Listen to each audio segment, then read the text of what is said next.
In this video, we're talking about these.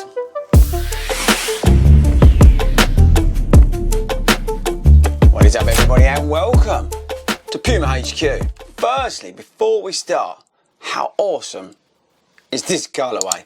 I don't think I've seen a better colourway this year from a running shoe. Can you let me know in the comments if you know of a better colourway? Right, so we're going to be talking about the Fast-R, the Elite Fast-R from Puma today. I ran them yesterday at the Great North Run, the biggest half marathon in the world, and I wanted to let you know how I got on.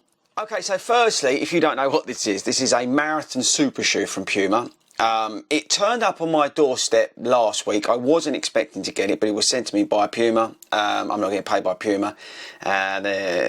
They didn't even send me any sort of information. They just literally dumped the box on my doorstep, which I'm very appreciative of. But yeah, so I wasn't expecting it, but the shoe is from Puma. But like always on 40 Runs, my views are going to be honest and open, as always. Okay, so yeah, marathon super shoe. We've got Nitro Elite in the front, Nitro Elite in the heel. That's their Bio Pebax foam, super soft material that they've got on the shoe. It's 8.45 ounces. Fits true to size in my UK 9.5. We've got a mono mesh upper with power tape to add a little bit of structure. We've got like this fin on the back, which is there, I think, to kill people if they get too close.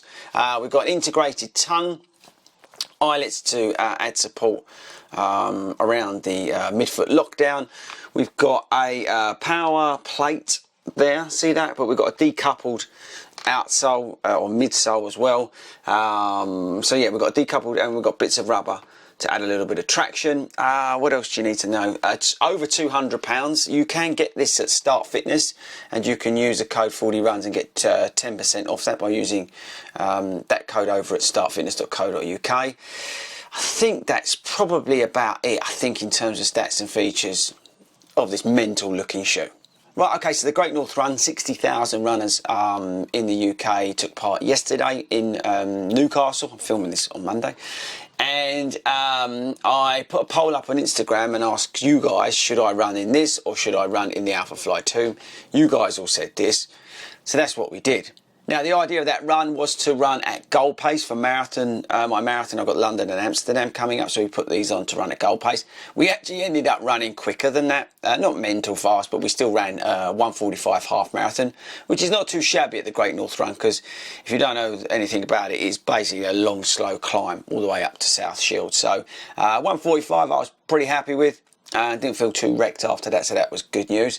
But it was a good test for this shoe to see what it was made of. Now, before we went to Newcastle, I put 4.5 miles through the shoe just as a bit of a shakedown run with them, just to see what it was all about. But then we took them out for the 13.1 miles. And there was a couple of observations that I made straight away. Firstly, it fits okay. Secondly, it's incredibly unstable in the heel. And thirdly, if you're actually on the front of your foot, it's all right. This is definitely not a marathon shoe for me. I don't have the best running form, and in this shoe over a marathon distance it would cripple me.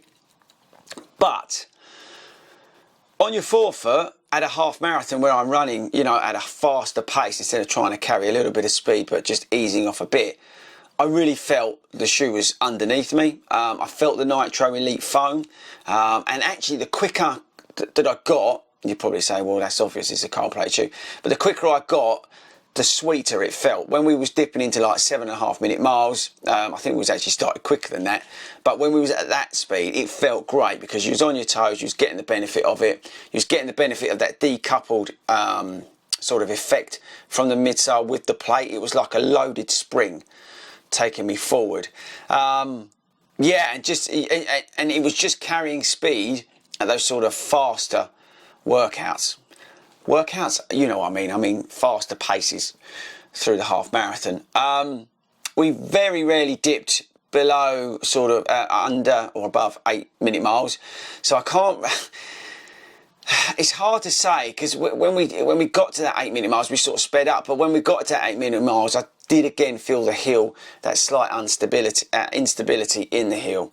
I much prefer the Adios Pro 3 and the Alpha Fly, I think, for the marathon, because they just feel more of a compatible shoe for cruising.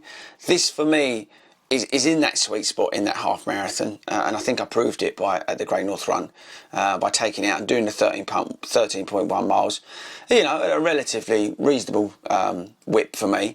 But yeah, it was that overriding sense of, if I ease off in this, I'm going to get a bit wobbly. The more I push onto it, the better it feels. So how does it compare against the other shoes? I think, to be honest with you, this is not comparable to the Alpha Fly 2 for me. This is not comparable to the Adios Pro for me. I think this is more probably comparable to the Pro 3 from Saucony. The only issue I have with this shoe is the expense of it. It is an extreme amount of money, but all these super shoes are over £200 except for these, and that's another video that we're going to be doing soon. But yeah, I think this is more of a half marathon shoe. But the honest opinion is that you've got the Vaporfly, and I would probably wear the Vaporfly if I was looking for out and out speed. I've said it all the time. Vaporfly for me is out and out the fastest shoe I own. But this does offer an alternative. There's nothing wrong here. It's quite an exciting shoe, quite a funky shoe, something different versus sort of your norm. And it was great fun to run in. And that's probably the best way to sort of leave it and sum up the video. It's, for me, it's not a marathon shoe, it's more of a half marathon shoe and below. It's great fun. It is unstable if you're not on it. So, you know, it is a pure race day shoe, which is, you know, what these things are meant to be. Yes, it's expensive, but I think it's in line with all the other super shoes out there.